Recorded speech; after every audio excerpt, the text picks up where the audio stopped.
Looking at the non-conference part of the schedule, you're down to 2 games now. I think with the players that have been out, there's been a lot of growth with players that have stepped up and had extra time. But the hardest part is not playing together as a cohesive unit. How important it is to get it together for Sacred Heart and Vanderbilt in that regard? No doubt. I mean, Dartmouth basketball is, all 15 guys got to be ready to go at any point in time, assuming that they're healthy.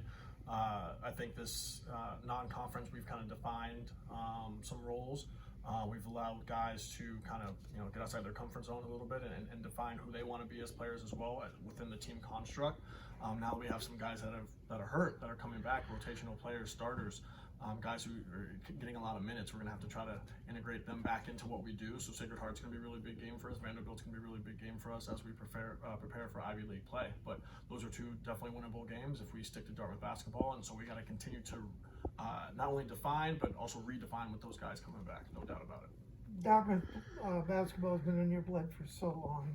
First as a player, then as a coach, then as a coach again. Talk a little bit about the misfortune of injuries this preseason. Have you ever had a season in all the years you've been here as a player or as a coach where it's been so many at so many different times? Yeah, no, it's definitely, I haven't. It's definitely been difficult. Murphy's Law, by the way. Yeah. My law. Right. What goes wrong will go wrong. Exactly. But you know what? A part of defining what Dartmouth basketball is facing adversity and pushing through it. And so, you kind of mentioned with your last question, it's a good opportunity for guys who maybe wouldn't have got the same type of minutes before those injuries to kind of define their roles a little bit more and get out there and see the game in a different light. And so now when we kind of bring everyone together, everyone has a little bit different, more defined roles.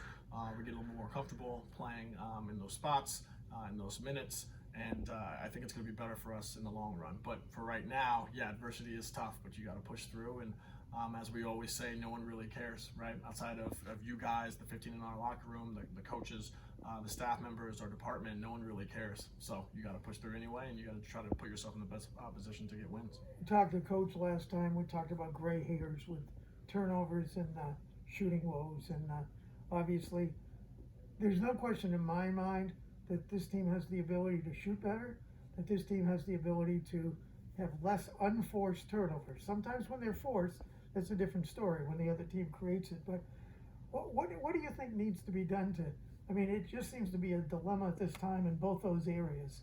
And improvements needed if you're going to be who you should be. Yeah, Coach Mack preaches it all the time, man. We got to take care of the basketball. We got to give ourselves the opportunity to put that ball up on the rim and kind of see what happens. Right now, we're just not consistent enough. So, it happens in the film room, it happens on the court in practice, things like that. Part of that, there's no excuses, but part of that is some of these guys haven't been healthy. So it's been difficult. But we, as a coaching staff, we got to continue to be creative and find ways for those guys to get reps. So then when they get into the game, we take care of the basketball. We give ourselves a chance by putting the ball up there and see where it goes from there. And then with guys healthy, we'll start to really define where these shots are coming from, right? The kind of attention that Brandon Mitchell-Day brings, Jaden Williams brings, Dusan Eshkovich brings, things like that. So now those guys are starting to get healthy and get back into the rotation, we'll be able to define our offensive numbers a little bit better than what we have been recently. Last question, when you look at this team and you look at tonight in particular, what do the play of a Christensen or an Abracera in the final moments mean for this team? What did the players walk away with tonight watching who I call your big green Swiss Army knife, Christensen and Abracera, play the way they did? Yeah, those guys bring juice, man. Those guys bring juice. They define the part of Dartmouth basketball that is that you always have to be ready. I don't know where Connor expected his role to be. I don't know if he expected this, but whatever the case, he was ready to go. He epitomizes Dartmouth basketball. And then even a guy like Alusara coming in, doesn't play in multiple games, but comes in and plays basketball the right way.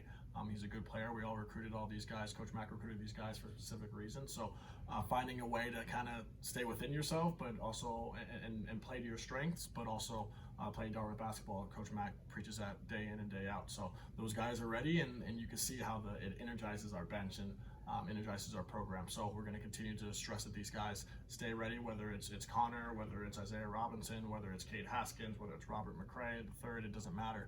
Everyone's got to be ready to go, and when we have 15 guys on the same page, we're going to be dangerous. Thanks a lot. Thank you.